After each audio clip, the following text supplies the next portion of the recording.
Today, we can't even imagine sports without black athletes. Nearly 79% of players who give the NBA its enormous star power are people of color. But in the early days of basketball, the number of black players allowed to compete for national championships was zero. I find it really hard to believe that the NBA, when it started, was segregated.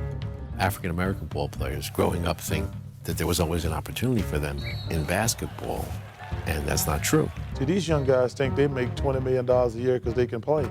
They were just born at the right time. Before black people could prove their worth in any arena, including sports, they would have to find each other, and they did it here.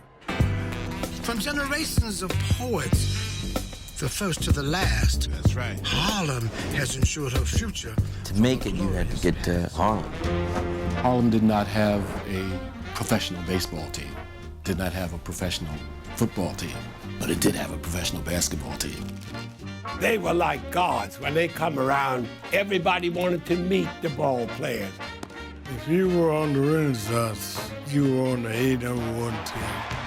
But no matter how good the Wrens were, they were just a colored team who could never compete for a championship against the best white teams.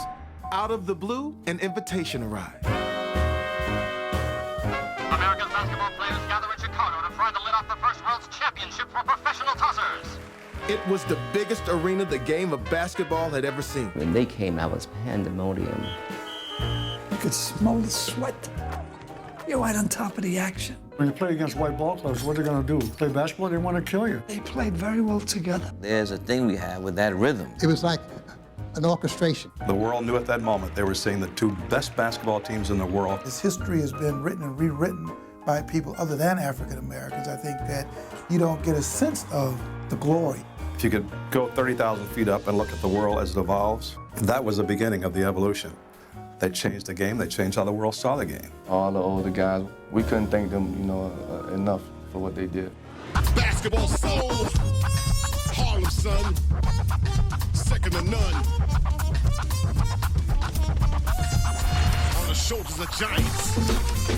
Come on, feel the goal. On Movies on Demand, February 15th. Check with your local cable provider.